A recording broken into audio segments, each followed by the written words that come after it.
Very stable, everyone. Look, yes, He's very completely stable. holding the ball securely in his own hands. Right, he's blocking it out. He's not just tapping it out. If he chose to just tap the ball, it would fly right off. Right, this is a heavily spun high loop. You must have the feeling of wrapping around the ball forward and sideways. Forward and sideways. It definitely requires wrist moving forward and sideways.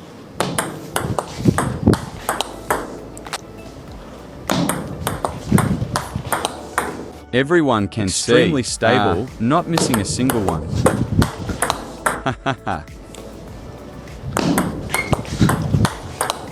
Everyone look for a heavily spun ball. The rotation coming from on the other side and exert forward power while utilizing that rotation. First of all, you must open up the racket surface. Open up the hitting face. Strike the ball directly and then go sideways and downwards. Defense right now. Well, this should be considered a normal steady block. A steady block with a wrapping motion. Right, this allows you to add some friction. Right, you can exert force going forward like this. And this mostly comes from what? It comes from hand and body coordination. It mainly relies on that ball wrapping. It mainly combines the body with that hand feel, which is relatively more advanced. If everyone wants to try using this wrapping method, meaning after blocking, wrap the ball out in a downward motion. The racket angle is forward and downward millimeters. Forward and downward. First go forward, then go downward. When blocking, there is usually a slight adjustment of the racket angle. You don't block straight on like that. Blocking straight on will just send the ball flying. It must be controlled. And then slightly press down to keep the ball under control. Look, it's definitely first forward, then downward.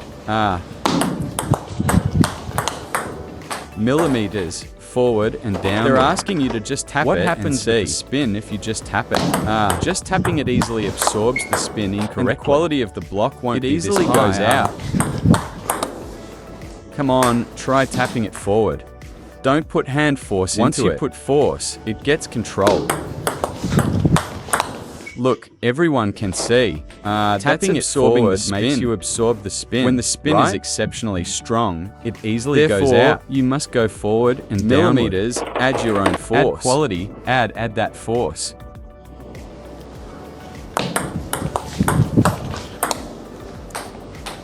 For this defense, should the forearm and wrist not be loose? Must they be fixed in place? Right. It's still mainly the forearm and wrist. The principle I'm teaching is going forward and downward. But when you block, you also need to use body force. Your body must stand firm, tensed up, and your whole body goes forward and downward. Right, let the center of gravity guide the hand. Right. Especially when your hand stiffens up, it becomes extremely hard to block. What do you rely on? Use your center of gravity to guide your hand. Then the pressure on your hand won't be as great.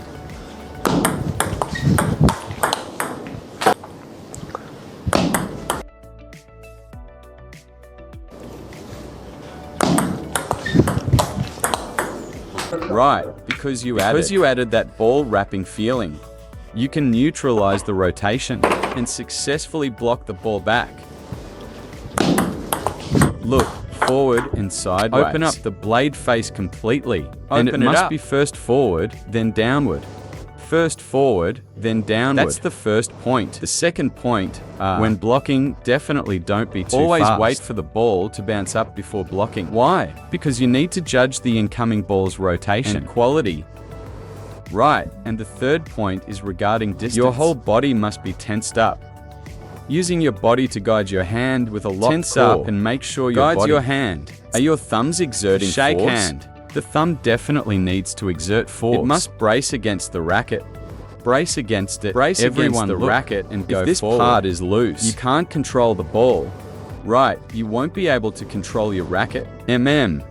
So everyone holding the racket. Let's modify your grip first. Rest it on top of the rubber. Your two fingers on the blade surface. Will have a much deeper feel. First loop one. I block purely like this, just steady as she goes blocking. Mine might be a bit simpler. Let me try using your feel. Is this how you block? Quite different. Our feelings are different.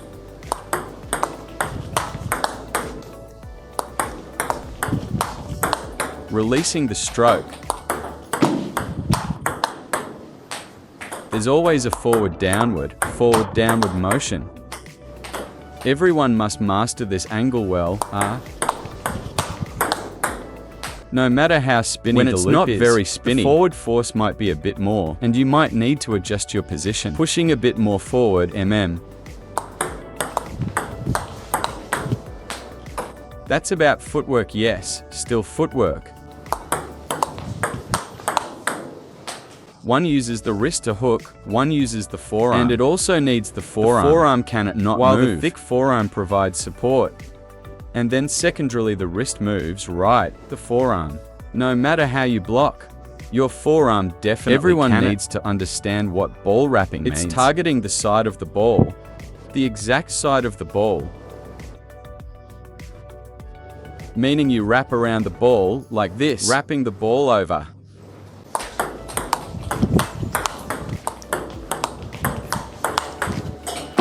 Millimeters, balls blocked back this way carry a certain offensiveness. Right, pressing pushies are all pressing making pushes, it very uncomfortable for the opponent when the ball drops. The principle for forehand blocking is the same. Forehand blocking might be forehand and backhand blocking principles. Insist on keeping your body tensed up, using the body and the same logic. Try forehand blocking. I'll backhand never mind.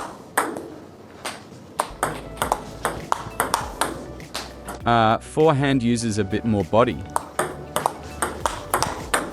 If I loop it with a high arc, there's no need to block anymore. I'll loop it with an even higher arc. This kind of ball can be counter-looped, attacked, right? So backhand, when you loop it with a higher arc, then for forehand, you definitely. Let me loop with a bit of quality. Actually, the harder it's hit, the harder easier it is to block. The easier it is to block. Protect your body. Everyone, look. Keep the core tensed up here. Once it's tensed up, you must wrap the ball. Remember to wrap underneath the ball and bring it down, side, side.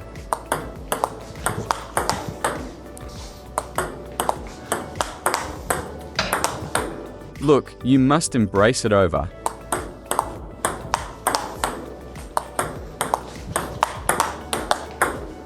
How do you usually block with your forehand? For your forehand, I usually use my body too. Use the center of gravity, millimeters. Right? Look, you come. I also use my body. So actually, our feelings are the same. Using the body, fixing the arm a bit. And then I cover it and guide it out. Everyone can see our principles are the same, right? The body must bundle up. Hug it in. Everyone remember this. When defending, if your elbow leaves your body, blocking like that will be exceptionally equivalent difficult. To using just your hand. The incoming rotation, which is extremely hard to block. Bundle up? It means gathering your whole body into a compact your hand unit. And racket very close to your body. Right, if your elbow is close to your body, you can better feel this power from your body. Look, when the body presses down, the ball naturally glides out. Come on, block, block, block. Can you bundle up into a compact unit?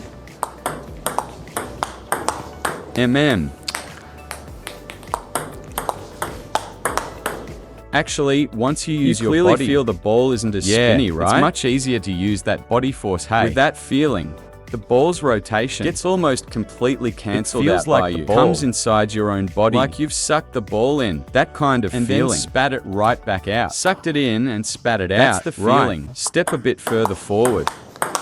Right, that's called actually wrapping. Steady blocking and wrapping. Only that wrapping requires giving a little a little extra push. Steady blocking is just holding it firmly, steady and solid. Actually, the feeling is the same. And the contact point is the same. Requires using the body, look, to press down on the ball, right.